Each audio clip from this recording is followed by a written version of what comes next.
Why do you not find value in prayer?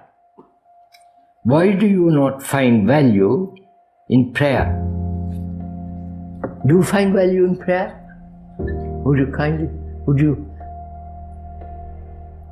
I don't know why you accuse me of not having any value in prayer. Why do we pray? You know that there are a whole group of community or monks who are perpetually praying. One group finishes praying, another group takes it up. And we also pray when we are in difficulties. When there's a great crisis in our life, we want to pray or say, somebody help me, please. You know that joke of a man hanging onto a cliff? He says, please God save me. And God says, have faith and jump.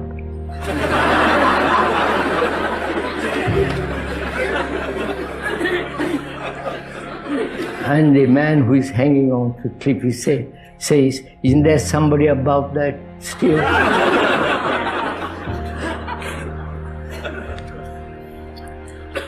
Sorry.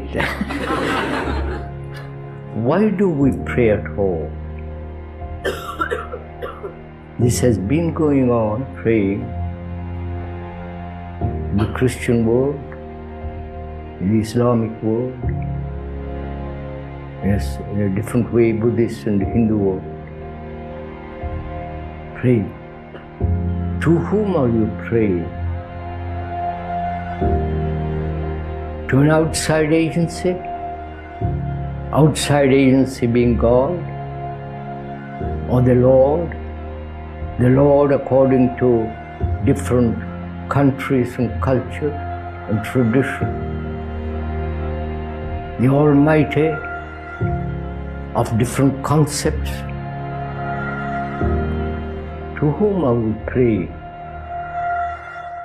And why do we pray? Does prayer answer our difficulties?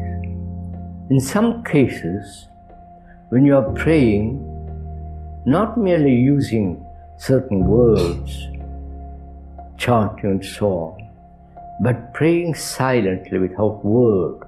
You understand what I mean? Perhaps you might have an answer because your whole brain has become quiet. And in that quietness, in that stillness of the brain without movement of thought, you find an answer. And then you say, I must pray more and more, which is you have achieved, you have gathered some experience, and that experience has brought certain results, and you like those results, and so you keep this going. Then it becomes a habit and you've lost everything. Why do we pray at all? We're not condemning or saying it's all right, but we are questioning the whole thing with certain skepticism, with certain quality of brain that says, give me the reason, not just emotional reactions. And one is in great difficulties. There's great crisis, pain, sorrow, insoluble. And at that moment, we look to somebody to help. And the somebody is not my husband, wife, children, and my neighbor, or somebody across the street, because I know them too well. They're also in the same position as myself. And so I turn to some outside agency. Outside agency means not something that organized by thought, God, Christ, and in India is another deity, and so on.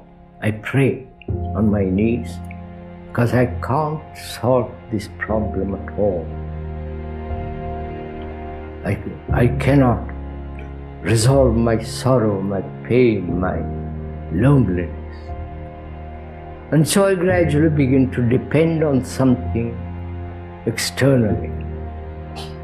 Either it's the doctor psychiatrist, or God. They are all the same.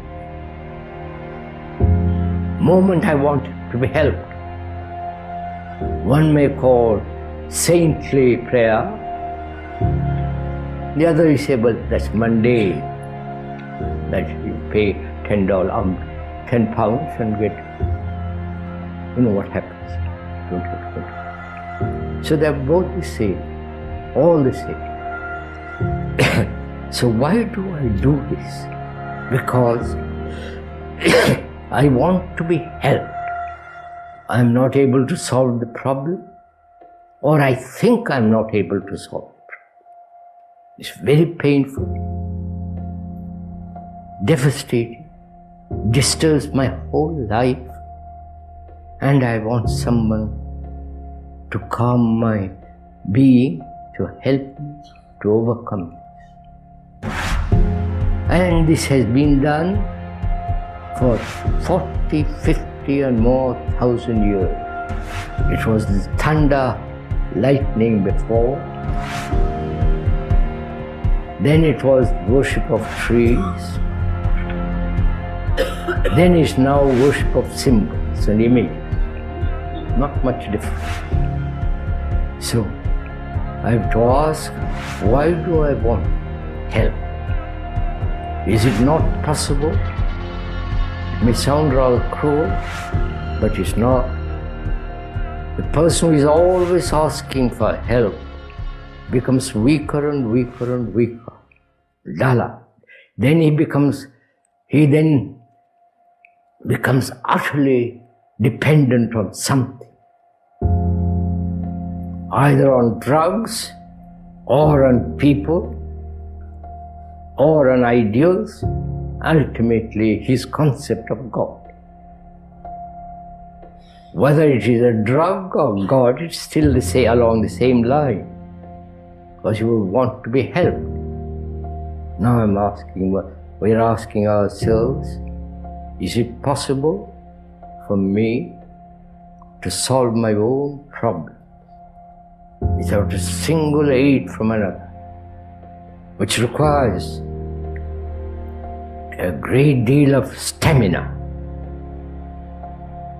energy, to go and see now this problem of envy. What is envy? It's always comparison, and little more than comparison. The craving, the want. And can that end? Without time. Then I don't have to pray.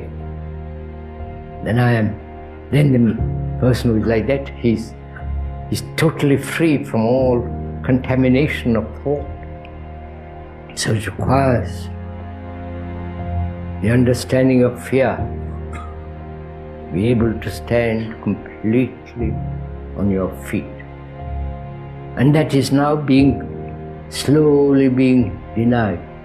Drugs, cocaine, and heroin, and all that is spreading in the world. We are bored with life, and we want substitutions for life.